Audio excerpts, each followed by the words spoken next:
Welcome to Forever Unbreakable, Will Koken. Tonight I am joined by a good high school friend, longtime friend, many, many years, even before high school. So a guy who used to mop the wrestling mats with me, probably still could, and fellow service member, brother in arms. So Matt Gallegos, welcome to the podcast, What's brother. up, man? What's up? I'm happy to be here. I'm just happy to be home. Yeah, so it's happy to have you. Matt now lives out in Denver, so made the big move after. Was the only place that you lived in the Navy, San Diego, besides on ship and stuff? San Diego, man. I lived out there for almost 5 years. Yeah, all in the Navy. And then the Navy brought me to Denver for 4, and now I don't want to leave. Yeah, Denver is awesome, So we'll start in the future. I've never started in the future on a podcast. I usually start in the past, but let's talk about the risk or the big risk when you decided to leave the military. So you're in the military. You're active duty Navy recruiter is the last job that you did, and you said one day, hey, I'm going to leave this and I'm going to go be a realtor. So you're leaving behind all of the benefits of the military, and as a recruiter, you know the benefits of the military better than anybody else. From retirement to healthcare to all that stuff. Just having a steady paycheck to go into. Yeah, man, it was wild. It was really weird. I had a lot of people tell me that I was crazy. Yeah, I thought you were crazy. I was like, what are you doing, man? I thought I was crazy, but, I was put in a position where, with recruiting was such an interesting treat because they taught you so much and how to talk and how to present yourself. And recruiting was not the military. It was like a corporate job. Yeah, recruiting is tough, man. But it's the toughest job, I think. Nobody knew anything about the Navy out there in Denver because everyone's like, wait, you're in the Navy? And you're out here? Where's your boat? Out in the pond over there? No. So it was really interesting, and I had to do it because I felt like I was crippled by that. Yeah. And it was rough getting out, but having Kristen sticking around and trusting everything that I did, it made it really, really easy transition. Dude, because it's crazy. Your first, 2 months in real estate probably before you got a paycheck? 3 months, yeah. Yeah, because you got to... I hit January, and I finally sold my first house, but, dude, it was weird, but... Yeah, that's what I mean, because being active duty myself, I look at that man, that's a huge risk. I'm worried about after I retire, how am I going to make money and make money quick? Because to go 3 months without a paycheck is huge. It's weird. I mean, I had stuff saved up, sold my house, had money. Then I wasn't putting myself in a position where I was going to be screwed. Yeah. So, I mean, I thought it out, planned it out smartly. Dude, that's the way you've always been. Yeah. The only one thing that always scared me is I went snowboarding, I think 3 times this winter. Yeah, only 3 times. And that's what scared me the most because I was like, man, if I get hurt, I'm screwed. Yeah, because you don't have the health But I did it anyways. I said, screw it, I'm going to go. Yeah. And, I told you I did that ruck, and then my feet were killing me.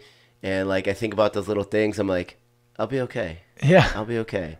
But I've trusted everything I've done since I've gotten out. I've introduced myself to really good people, and I surround myself with really good people, especially the ones I work with.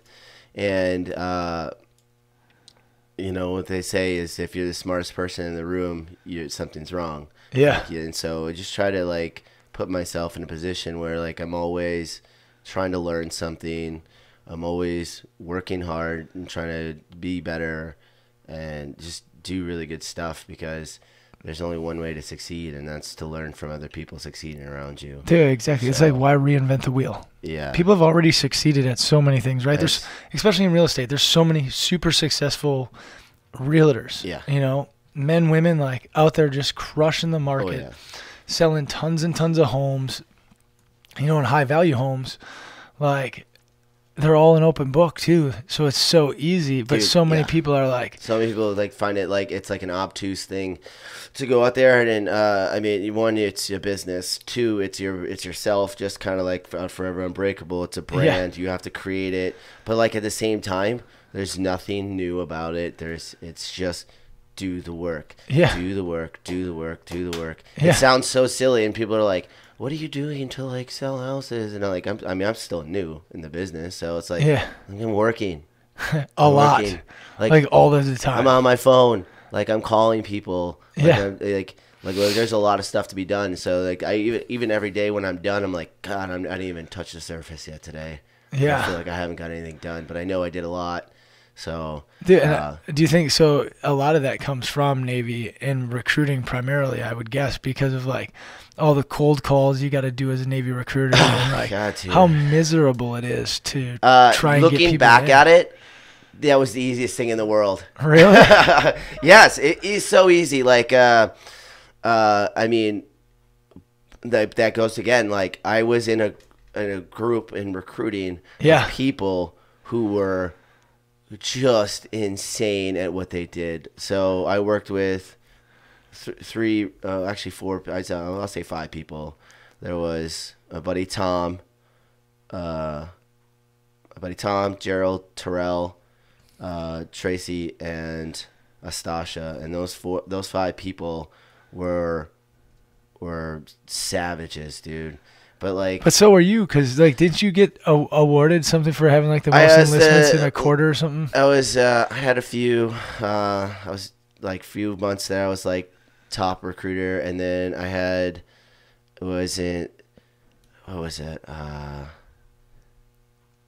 number one new recruiter of the year. It was like I think 36 people I put in the Navy in 1 year. Yeah, that's insane. It was like 3 a month. It's crazy. Like sales stuff, numbers. But, it was fun, man. And like looking back at it, it was so easy. So easy. So I do that now. It was easier than real estate. Yeah. That's crazy. See, I think real estate would be easier than recruiting. I mean, it can be.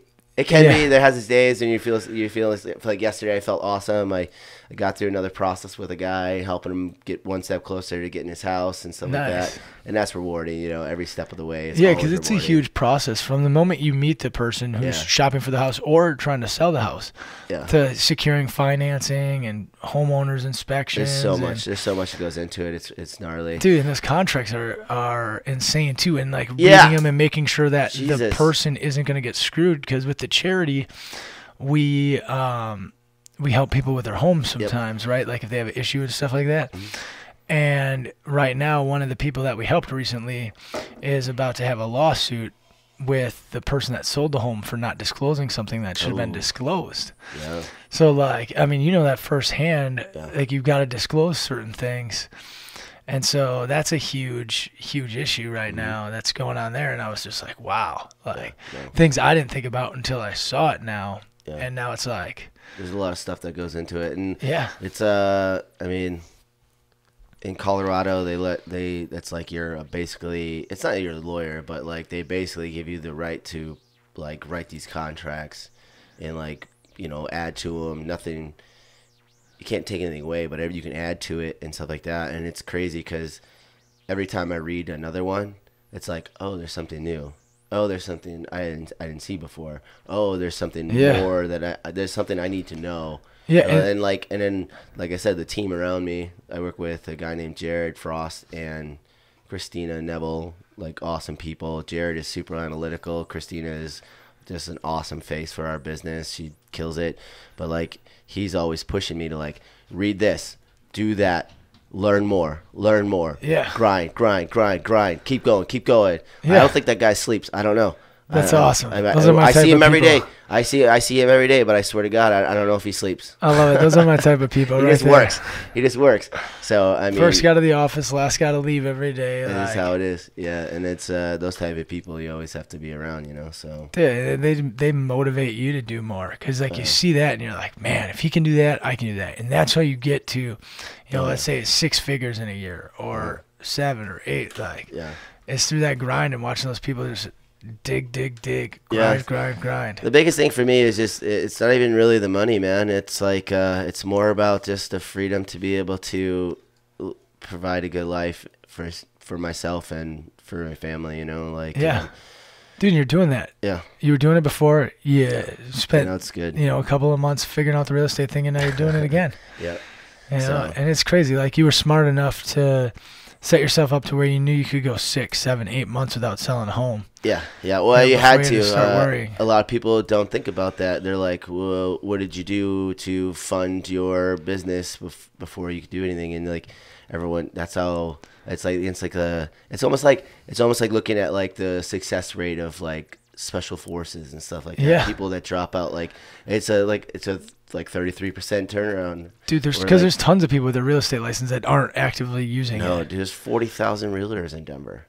Yeah. Like something stupid like that. Like, there's not that many people out there selling houses because there's only like 5,000 houses on the market. Yeah. So it's weird, man, but it's fun. Because everybody thinks that they can do it, but even the first, everybody and their mother. Even the first time that you write up the contract. So if you sold your first house 90 days down the road, that means 60 days of work before you wrote up your first contract. Yeah. And then you were waiting another 30 days to get paid because they got to close on the house before you can actually get paid. Yep. So even if you were to sell a house the first day, you still have to have 30 days. Yeah. And then you don't know when the second house is going to sell. Like, you might only have one client, you know? Yeah. Like, it's crazy to me. When you did it, I was like, damn, man, that's impressive. And it leads into that whole unbreakable mentality of like, I know how much this is going to suck. Like, I can't go out to eat every night. I can't go out and party with my friends every night. Like, until my business is rolling, I can't do a lot of the things I did. Yeah. Because I have to. Got to hunker down and just kind of work. Yeah, weather the storm in a sense, you know, like, because you don't know how long it's going to be, or if you can string them together. So, and that's the thing now too. Like, I talked to some other realtor friends that I have here in town, and they're like, "Yeah, I have to have a plan for me to not sell a house for 6 months." Yeah. So, because just out of the blue, you could just stop selling houses because you just don't have the clients or the housing market. They're not ready. The housing market's not ready. Like, that's another thing that's scary about coming up in like the winter months and stuff. I'm like, it slows way down. Need to grind right now, really hard. Like, I've been working every day. If I wasn't here right now, I would be at an open house. Well, you were still working yesterday. Yeah, I was still working yesterday, helping clients. So even though you're traveling, you're still dealing with work stuff. Yeah. No, I'd be hunkered down at an open house, shaking hands, kissing babies, trying to stir up business somehow. That's just how it is, man. It's crazy to think like I've last week I think I worked Thursday night, all day Saturday, all day Sunday, and just work. Yeah, it's crazy though. And then, but then with work comes reward. So that's the biggest thing about it all. Dude, and you get to see, like, one of the happiest moments ever is the day when you sign that final sheet at the loan place and they give you the keys to your house. Yep. Like, you get to see that moment. Like, you get to experience people who have saved for years, or beat bad credit. Like, had bad credit, spent 7 years living in an apartment trying to get to having a house again. Yeah, it makes me happy, and then that's the biggest reason I think that pushed me towards real estate. I mean, because I could have done sales anywhere. Yeah. I've talked to financial sales guys. I've talked to, I don't want to say the name of the company, but there's a few like tech companies, sales people that I've talked to, I've looked into. I could have done that, but nothing was rewarding. Like, rewarding was being a recruiter, watching your recruits like make it to boot camp. They get out of boot camp, they call you and they're like, this is the best decision I ever made in my life. Or even now, like, seeing like these kids, because they are kids, they're young kids, going on deployments, living their best life. Like, one of my favorite dudes, Ariel, he's out in San Diego.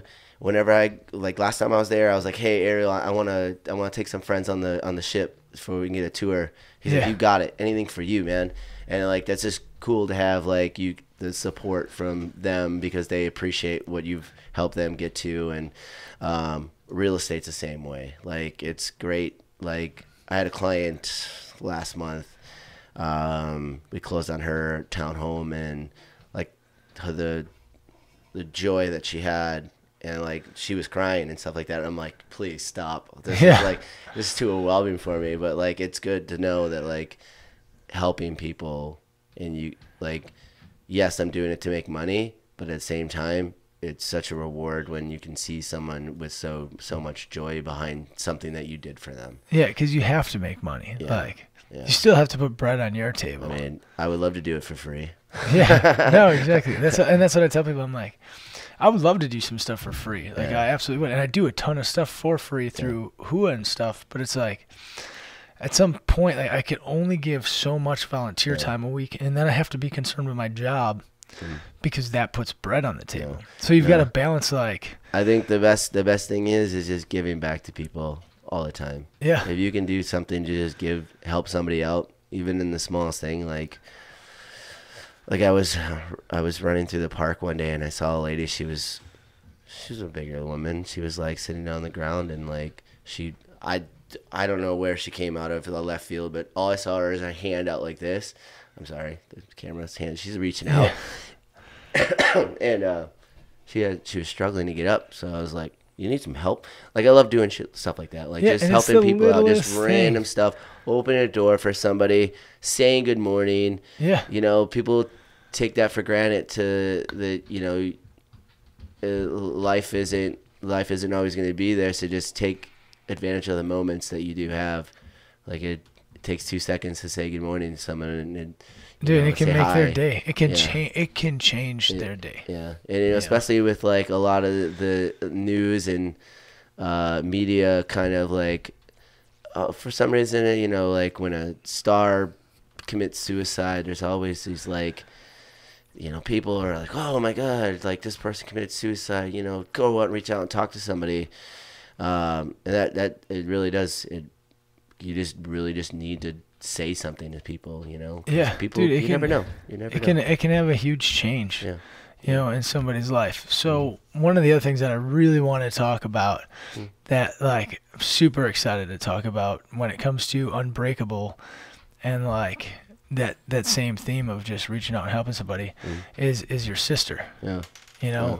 Luella, for those of you that don't know, suffered from cancer for how many years? 8 years. Yeah. Like, since she was 16 to 24. Yeah, that's crazy. And then passed away at 24. So what was it like watching your sister go through this struggle and remain unbreakable? Like, all of you guys as a family remained unbreakable. Yeah. And her more than anybody. Yeah, I think that plays a huge part in everything I do. Like, I tell people that all the time. It's like, look, I could sit here and I could complain. I could sit here and make excuses. Yeah. I could be doing anything. But I look back at, watching my sister be diagnosed with cancer at the age of 16, go through multiple surgeries, traveling back and forth from here to New York, going through all this craziness. Same time, being in the military, going on deployments, living in California, living in Denver, being gone for a lot of it, and just being able to just like always be there for her if she needed something. She would always come out. Like, my sister was crazy, dude. She was wild, man. I still remember one time, I think it was like Thanksgiving, she came over to our place in California, and we were they just flew in. We drove down to this Mexican restaurant, and she's like, I'll have a drink. And I was like, can you drink? Yeah. Can you have like, a drink? is this going to be okay? Like, is she going to be all right? She's like, I'm a big girl. I'll do what I want. And I'm like, all right, you do you. She was out on the floor, like, within, like, an hour. That's awesome. But, like, she never let anything stop her, and She lived every day. Like she lived a very full life while she was here. Like every day. I think they went skydiving. I can't remember. I'd have to ask my mom. She said I think they went skydiving once, and I was like, she's like, you're gonna come? I'm out. I was like, yeah, I don't jump out of good planes. No, like I land not back on the ground of good planes. My mom would make fun of me. She'd be like, come on, stop being such a baby. I mean, she had other choice words to say, but you know. I love your mom. But yeah, like that's kind of stuff that that's just how she lived, you know, and like the crazy part about that was just like you couldn't do anything. All you could do is just really live in the moment when you were with her. And when she did pass away, whew, man, that was rough. That was hard, dude. I had a lot of stuff going on in my life too, you know, around that time, and my world kind of collapsed after that for a little bit. Which on the outside, I kept that shit together, and you know, I did my work. I, you know, stayed strong for my family, stayed strong for, you know, at the time my ex-wife and everything like that. And you know, it took a lot out of me. You know, it took me going to therapy. Like I had to do that for a while. That was rough. That was a huge pill to swallow because I was also that guy to be like, I'm not going to therapy. Dude, you were tough, man. You used to box, and we'll talk about that here in a minute. But like, you're a tough guy. Like, and I've scrapped with you on mats, and I've known you forever, so I know how tough of a human being you are. It took and you held it together. Like I had no idea that you went to counseling because at the funeral, you were the strength for your family, dude. But you were the between me one. crying like a little girl. I was trying to be a big boy. Trying to be a big man for everybody. But that was rough. But yeah, man, I had to do counseling because like, you know, getting divorced and stuff like that, going through my sister's stuff. Yeah. There was this like something inside that just needed to get out. Like, and it was crazy. Like, and like Kristen knows this, probably the best out of everyone that I talked to is like, I'm a super emotional person now. Like I say whatever is on my brain, I have to say it. Like, I have to get things out. Like it just makes life easier. And you feel better. I feel better because everything isn't pent up. And like before it was always inside, and it was like internalizing, and like, it was just that roller coaster, and it was about to just come down crashing hard. Yeah. It didn't crash as hard as it could have, and that's good. You know, that's I really didn't really good. put myself in a position where like I, you know, turned to, you know, drinking a lot or anything like that, or any other types of things. So. Dude, and as a grown man, like, who is tough, it's hard to go in and get counseling. Like, you don't want to. Like, I remember when I went and got counseling, and I hated going there at first. I was like, I'm too strong for this. I sat in that chair and I was just kind of like, arms crossed. I'm just like, I don't want to talk to you. But I knew I needed to. Yeah. I knew I needed to. So. And that's something that needs to get out there is like, if you're going through something, go get help. Like, a counselor will help, or they will get you to the resources that will help. Yeah. But you have to say something. You gotta say something. That's it. You gotta ask. Yeah. Like if you don't tell somebody, nobody can help you. No, not at all. As soon as you tell somebody, you can begin to get help. Yep. Like, and that's important, you know. And so I'm glad you brought that up. I had no idea that you went to counseling. Like, honestly, I had zero idea because you're Matt Gallegos. Dude, like, you're one of the toughest guys I know. It's a huge pill to swallow, but it was worth it. It was totally worth it. You know, I mean, it didn't cost me anything. It was, I mean, being in the military was free. You know, but still, even if it costed something, it's obviously worth. It was also anything. It was also one of those things I did like behind everyone's back. I didn't say anything to anybody. Yeah, no, because today is the first time I'm finding out about it. I didn't tell people that stuff. It's just life's easier when you can just like say things. You know what I mean? Like, just whatever. So do you think because of your sister's life and the way her life was lived, do you think that that's given you more fulfillment in your life now after, because you know how short life truly can be? Oh yeah, dude, 100%. I don't second guess a lot of things. Yeah, I'm just a doer. Just do it. Just go. Yeah, go live in the life. moment. Like, it doesn't matter. Like, I mean, I still travel. a lot, and I love doing that. That's the one thing I miss about the military is you know, especially the Navy. I went all over the world, man. It was wild, from like the little hole in the wall in India to being in the lavish of lavish in Dubai, and like just seeing, you know, this the craziest wonders in the world, and you know, being out in the middle of the ocean. You know, that's why I still travel. Like, I don't care what it costs to get out and we live once. You can't take the money to the grave with you. Yeah, spend the shit. Like, who cares?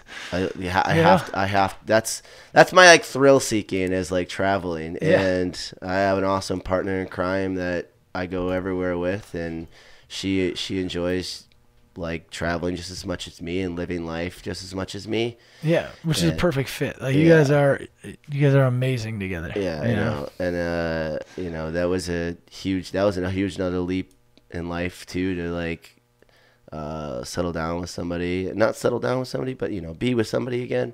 Yeah, it was like I had huge issues after that with, you know, I was a piece of shit. I was a grump, I was a fucking asshole. And I'm like, I'm sure if you talk to my ex, she'd be like, yeah, he's a fucking dick. But, you know, but look at you now, man. Yeah, I was just going through a lot of shit, and like I just who I was, man. Dude, life is tough, and you're, like I said before, you're a tough dude. Like, and you choose to do tough activities. Yeah. So you wrestled your whole life, joined the Navy, and then you started boxing. Like, talk about boxing. Talk about getting knocked out and getting served humble pie. Because Matt Gallegos doesn't get knocked out. Matt Gallegos is the guy who knocks dudes out. So my ex, she went to this boxing club. It's called the Boxing Club in San Diego. Shout out to that place, because they're awesome. Like, I next time I'm in San Diego, I'm sure I'll go there and just stop in and hopefully get a roll in or something like that. But that's something I haven't done in a while. But because now you're a triathlete. Trying to be. Jesus. But like, yeah. So I started going to these classes. Also, another guy that I worked with, Mike Beckett, went to the things too. So we started doing that together. Started getting more serious. Started going to their MMA stuff. That's where I met Shannon Gugarty. He was a ex-UFC fighter, awesome trainer, dude. He's a straight assassin. Like, he looks like one of those nicest guys. He's just, you know, super humble, quiet, but like he's just gonna fuck your world up, murder you. And when the first time I went, I was getting my head knocked around and stuff like that, and you know, relied on my wrestling and stuff like that, and then started getting jiu-jitsu and doing all this other crazy stuff. Where I was good enough there where, like, I would go to, like, these sparring classes and stuff. The first time I got rocked, I didn't get knocked out, but I probably could have if I didn't stop myself. Yeah. It was by a 15-year-old. This kid was... And you're what, like 25 at the time? Yeah, I was 20-something. Yeah, dude. He was 15, and... he was a murderer. Like, they were just training him to be like, I don't know what he's doing nowadays. I hope he's fighting, because like we were in there just like sparring. And I just remember getting like, when people say you see stars when you get hit so hard, it's a real thing. And like this kid rocked me so hard, like it just like, I just felt it, and I was like, whoa, okay. That was like the first time, and then the second time I was it was my trainer Shannon and this other guy named Jorge, and we were just going back and forth with like wrestling, boxing. We had the bigger gloves on, just going at it. I think we went like 10 rounds in between us, just rotating. Yeah. And I didn't fall and get knocked out, but I got knocked out. Because I just remember like sitting down, we got done, and I was like, God, that was so much fun. And I was telling you this last night. I was like, yeah. So I left, driving my truck, and everything went black. And I was on the highway, and I pulled over immediately, and the first person I called was Pat. I was like, hey, man, just stay on the phone for a few minutes with me. I can't see anything. I'm sure I'll be fine. But just in case I die, somebody needs to know. In case someone needs to know where I'm at. I don't know why I didn't call my ex-wife at the time, which would probably have been a smarter choice, because she would have known exactly where it was. Yeah, but I called Pat instead. Yeah. Like, hey, man, how you doing? You're my boy. I might die. And Sonny's not a PJ at the time. So no, so he has no idea. He's he doesn't just know like, any medical shit. Hey, you'll be all right. We were just kind of like, I think we bullshitted there for a few minutes. I was like, all right, man, I think I'm good to go. I'm going to go home now. Yeah. But that was really funny. Like, but that was like crazy because like when you get your fucking ass kicked like that, it's like, that's exhilarating. Dude, it's yeah. Super exhilarating. Like, and that's another thing. It just humbles you a little bit more. The moments when you get beat. Yeah. Moments when you get beat.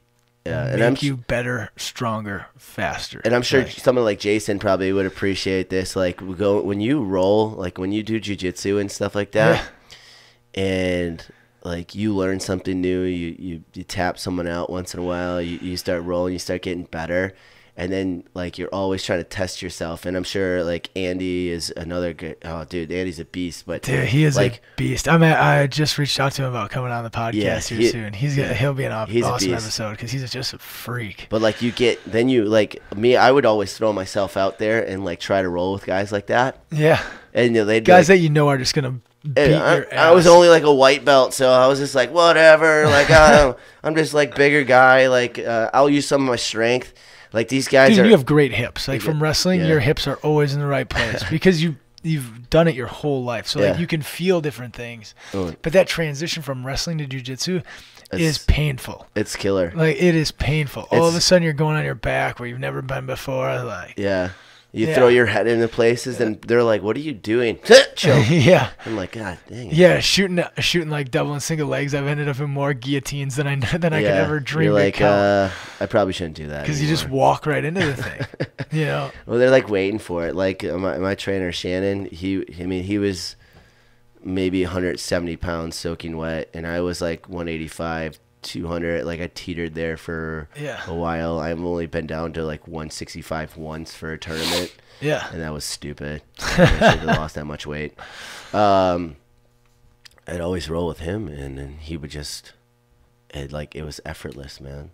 Yeah. Black belt, jiu-jitsu, He's just balling you up on a moment's notice. He's like, he always had a smile on his face, and he'd just wait, and then he would just like try to do something crazy, and then you'd be like, "Oh, yeah." Dude, and those dudes, you'll be just huffing and puffing, dripping sweat everywhere like a puddle, and they're like not sweating at all. Yeah, dry as can be, not breathing, and they're like, "Are you done yet? Yeah, have you had enough so I can go back and?" And you're like, "I'm slightly dead. I can't move anymore." Yeah, those are things that I've always really enjoyed. Those like even like when I'm just at the gym or something, like I'll start running like sprints on the treadmill, or I'll run sprints on the stair stepper, and it's so funny because like you'll see people looking at you like you're a crazy person, but like it's just having that a little bit amount of suck to like go through, and I'm just always like, all right, cool. I kicked my ass today. I feel a lot better about myself. So this is one of the things that I always find interesting with sports like that, right? Because I too love the grappling sports. Like they're awesome, and something that I love about them is the people that come back. Like, because the first day you show up, your first ever time on a mat, like you get broke off.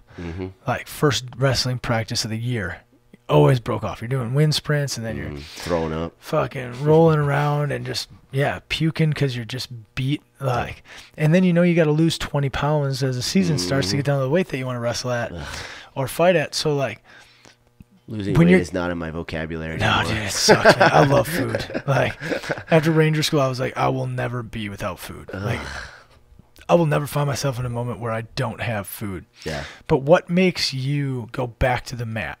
Like, why, after getting just beat down, burned out, exhausted, getting knocked out sometimes, like, and then you go back the next day. Like, that's the personality that I love. It's what I love about grappling sports, because you go in, and even black belts get their ass handed to them a lot of times because they're fighting other black belts. Like, so your whole time you're just getting your ass handed to you. You go in just to get beat up. Yeah, like, I don't know. It's hard to explain. Like, I don't know how to explain that to people, because like when you're getting your ass kicked, it's the most miserable. It's like, it's not pleasing. There's nothing exciting about it. But then you're like, I need to go do that again. I don't know what it is. I need to go do it. Like, I gotta live that moment again. That felt good. It's like a high, you know. It's like kind of like now that, you know, just doing more biking and running and things that you didn't do, and like you're a powerful guy. Like you'll squat a house. You know what I mean? Small car, really, but yeah. That stuff hurts too. but you were a lifter, like a weightlifter. Mm-hmm. Like, go to the gym, pick up heavy things, set heavy things back down. Mm-hmm. And now you're transitioning into, you know, it's weird, into doing some more endurance sport type stuff. And like, when I talk to Jason all the time, he's like, I hate running. Yeah. But I run because you can't be an athlete. Like, in his eyes, he's like, you can't be an athlete unless you can lift and run. Mm-hmm. Like, you have to be able to do cardio and you have to be able to lift weight. Yeah. Like, and, you know, and then there's multiple other things, but like, he's like, you got to be able to do it. Oh, yeah. So, like, and now you're out doing that, and that's not, like, you don't have the body type. Like, no. I have an endurance body type. Stuff hurts. So you got more grind ahead of you. Yeah. You know, whenever I do run, I mean, running out in Colorado is like night and day from. I ran 3 miles when I was at my brother's house just because, like, I woke up and I was like, I can't sleep. Like, I must go run. Yeah. I mean, it was like 8 o'clock, but running out here is. Jason, it sounds easy. It's way easier out here to run. And when I go run 3 miles in Colorado, I'm dying, dude. It sucks so much. Like me and Kristen haven't started actually like officially running like for the Antelope Canyon yet. Yeah, and I'm like pumped about her doing a 55K now. I am not like I'm like dreading it. Like running for the triathlon, like it's only 6 miles. Like that's easy. I can run 6 miles in my sleep. Biking 24 miles. But how far are you gonna go at Antelope Canyon now? We talked about it last night. That's what a 55K, right? 55K is like 35 miles, 34 miles, like. Yeah, I'm blaming Kristen on that. She texted Chelsea and I was like, secret message to Chelsea. Why? Like, this is not what I wanted to do. I was gonna go in there and just do the half marathon and be good, and everyone would have been like, "Hey, thanks for coming," and I would have been fine. And then she said something, and now I'm like, "Motherfucker, this damn it! What's your problem?" Yeah, like I'm not happy about it. It just, I think it just challenges me. Like, her mom. Blasted us on social media last year around this, I'd say around this time, about doing a sprint triathlon. That was the first triathlon I've ever done. Yeah. And I was like, well, she's posting about it and making it public where I can't like be like, no, I'm not going to do that. Yeah. You can't make me look like a bitch. Dude, and now the 55K is on here. So it's posted everywhere, brother. Yeah. I'm not hiding. I'd never hide from that. I looked it up. I watched the videos.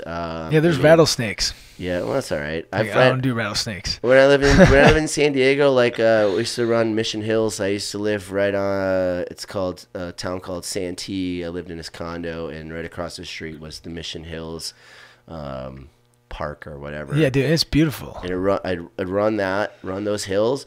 There's snakes all the time. Yeah, I don't do. They leave you alone as long as you don't step on them.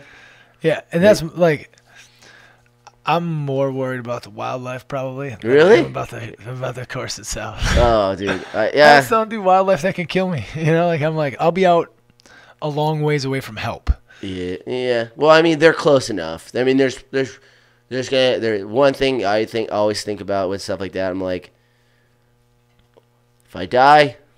I die. That's how I am too. It is what it is. But I'm like, I'm at the same myself. time, like it's not like if you just go hiking. Like I think about that a lot when we go hiking in Colorado.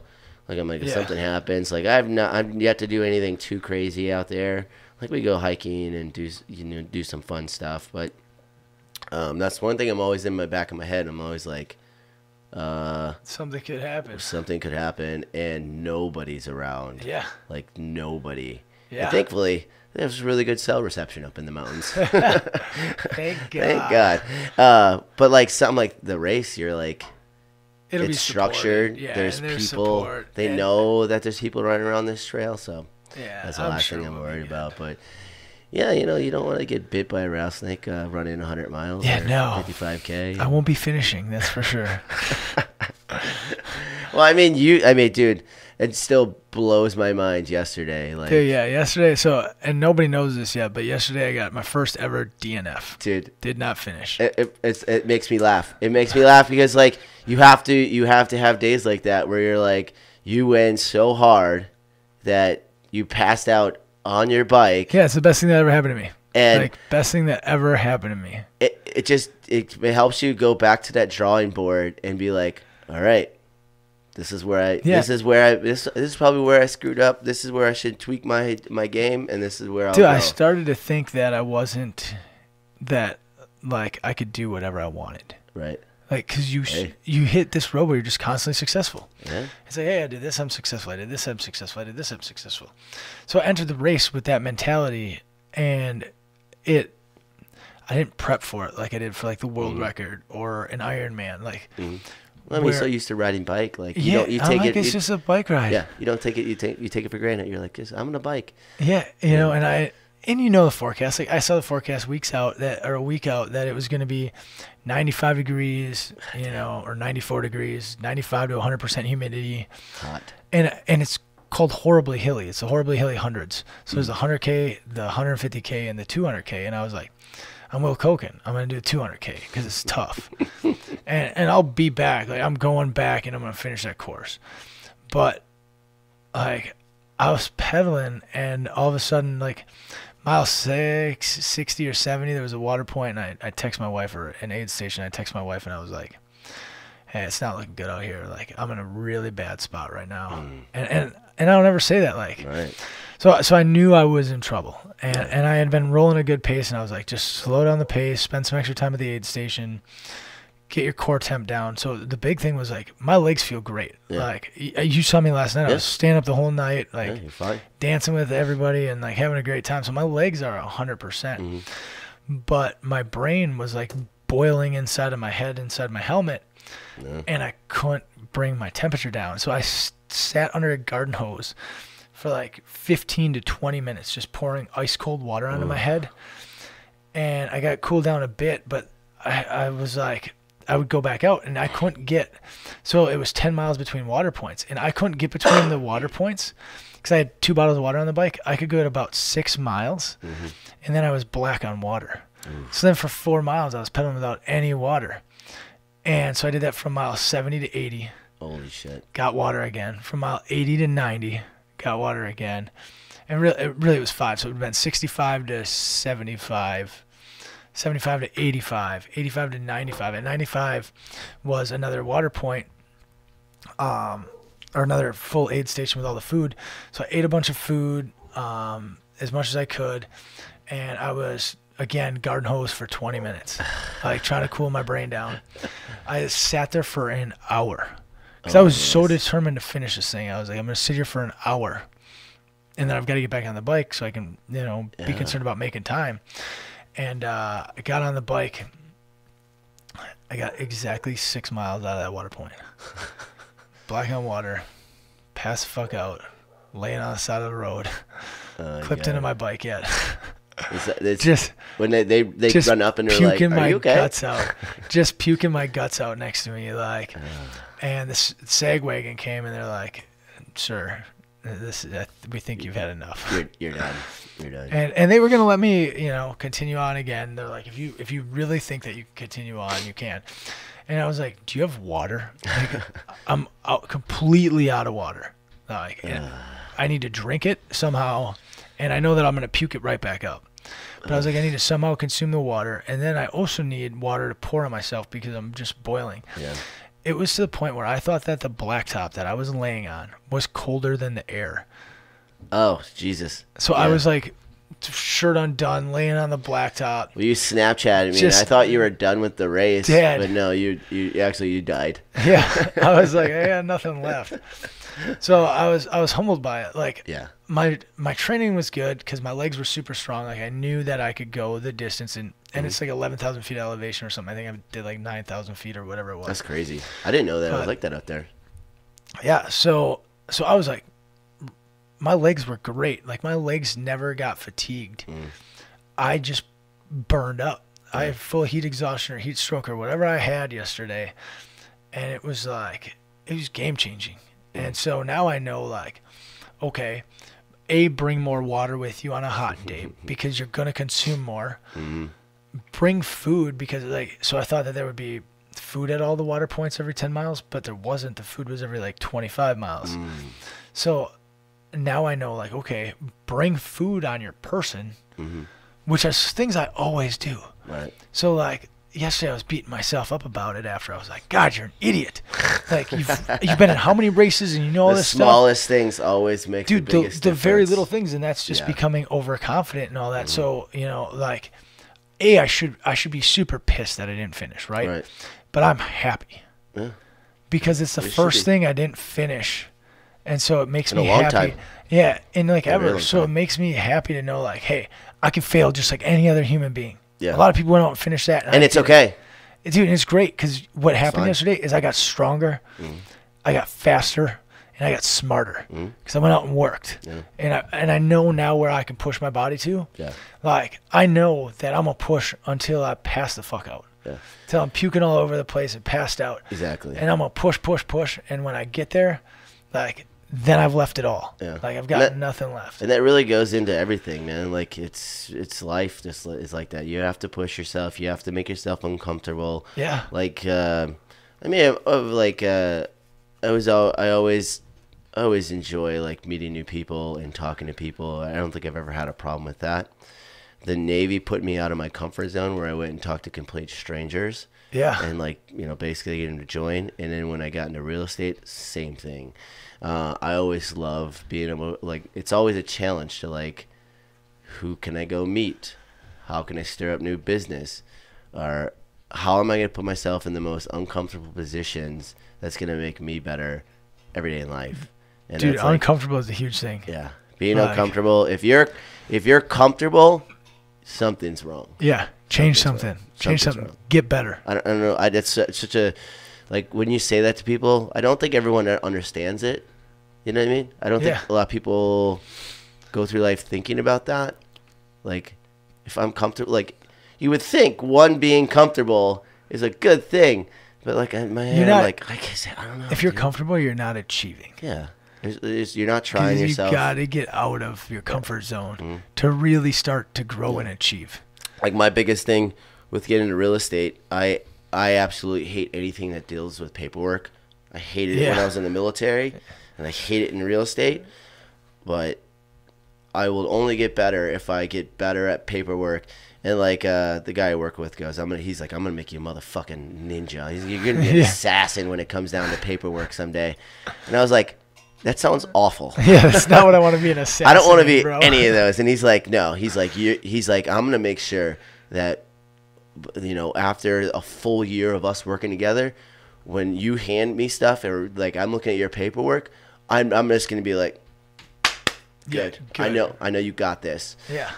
Because we set our goals high, and we work our ass off every day. Dude, and you have to. It's so important to set high goals. Yeah. Set goals that aren't achievable and go and achieve them. I have a really good friend in Denver. His name is Mike Shane. He works for New York Life. Dude's a G, like, badass dude. First time I sat down with him, he goes like, "What's your goal, man?" I was like, "I want to be making $500,000 a fucking year, and that should be like the bare minimum." Yeah. And he's like, "How long you been doing this?"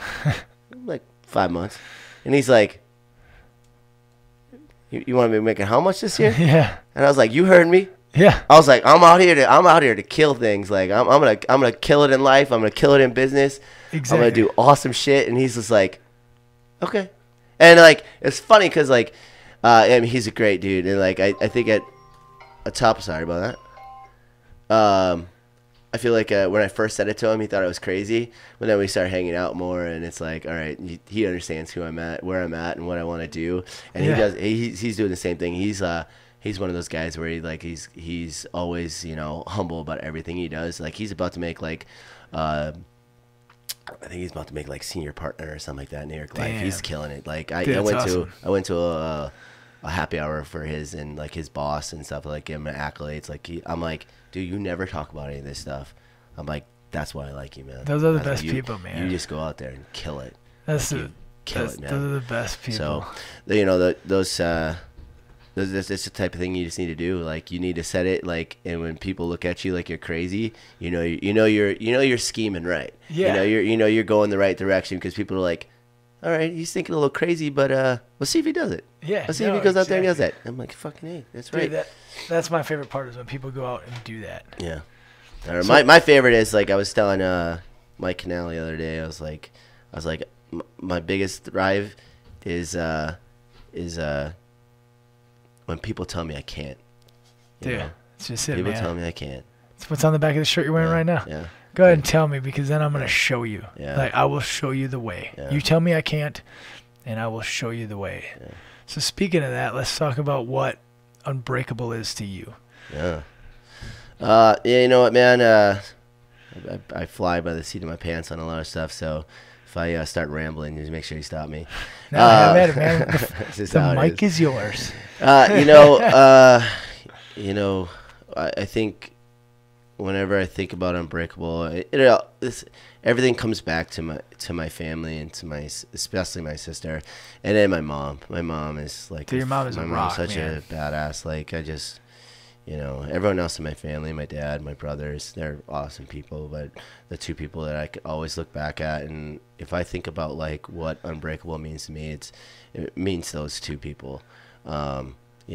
Unfortunately, it came at a time in my sister's life where she knew that the battle was done and she had to move on, but she fought every day of her life, and I'll be damned if I don't live my life like that every day. Like, I'm not out there like doing crazy shit, like, jumping out of planes or like.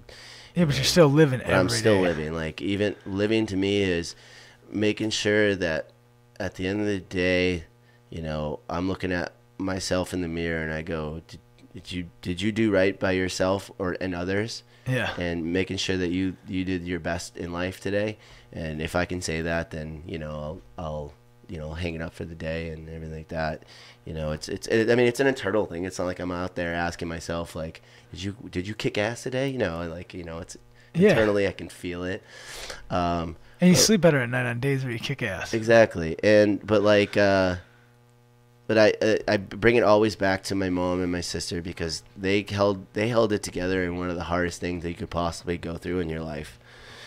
One, being a 16-year-old girl with cancer, knowing that you're going to die someday because of it. Yeah. And two, being a mother, watching your daughter go through it and have to be there for every second. Like, this is what Cody and I talked about, man. It's hard. The hardest part was him watching his mother watch him go through it. But that's what keeps me unbreakable, man, and that's what keeps me wanting to do better, wanting to succeed more, wanting to do right where I've done wrong, wanting to just keep achieving, keep helping others, and like just being a better person all around.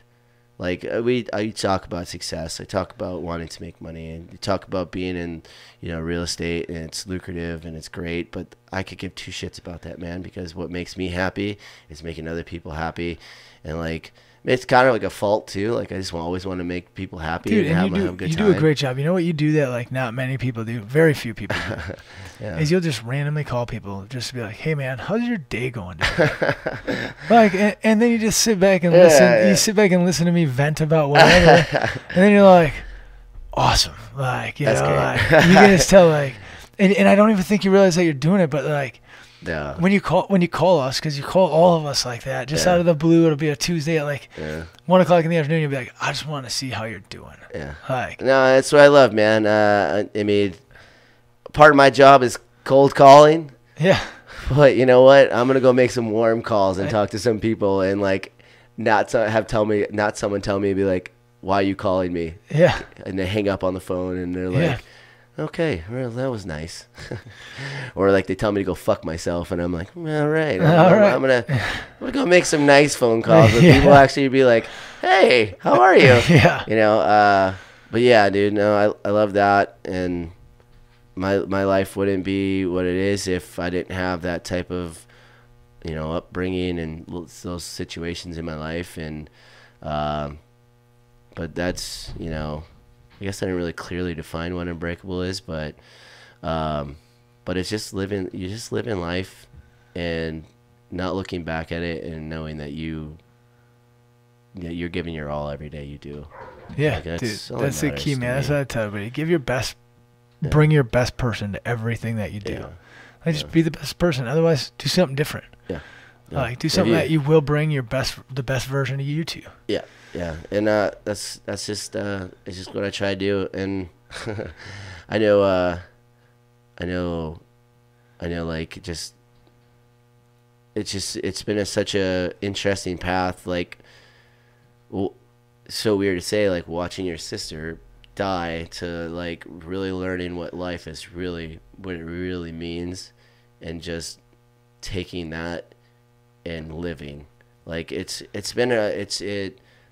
was 2014, so it's been 4 years, and it's trippy to think, like, looking back at where I was to where I am now. Yeah. And it's a whole different world, man. It's crazy.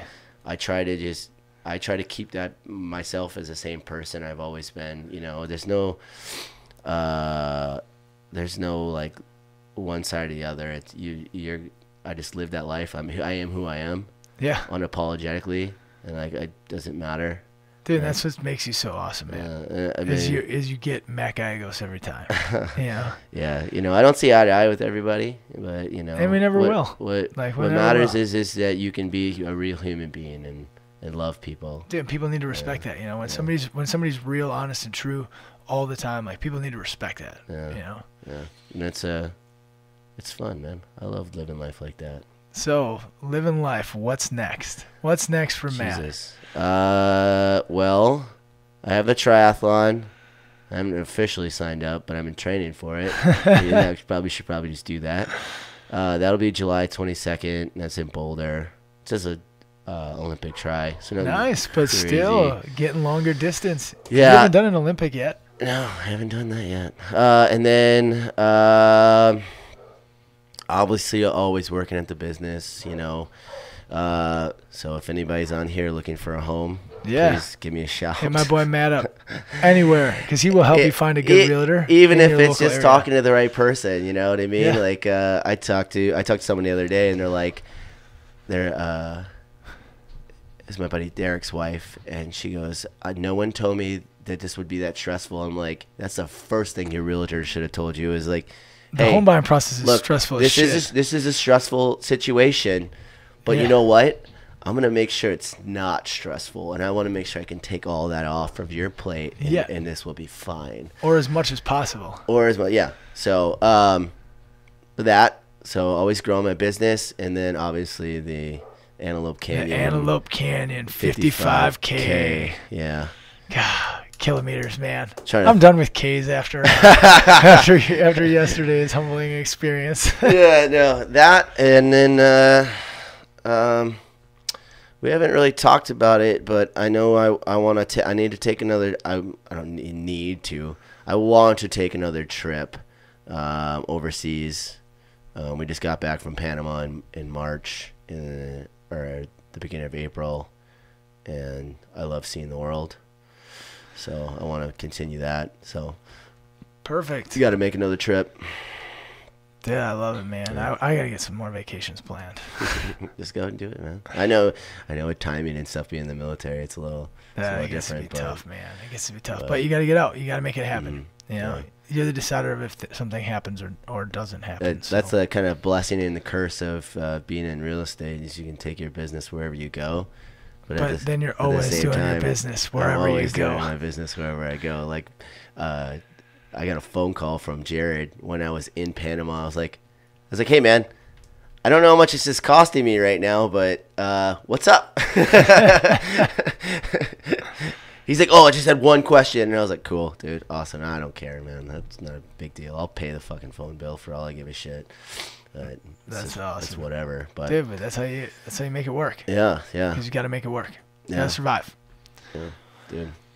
All right, everybody. Well, that's it for this episode. Thanks, Matt, for coming on. Yeah, dude. So it was a trip. Yeah, that's awesome, man. I love having you home. So besides me sounding like a nasally bitch, it's been a fun time home. Seeing everybody and being back home in Wisconsin. I forget how beautiful it is here. Yeah, so come back more often. Yeah, my mom would love that too. Dude, everybody would, man. Well, thanks, Matt, and thank you all for tuning in. Everybody, remember to stay and remain unbreakable. Thanks. We're out.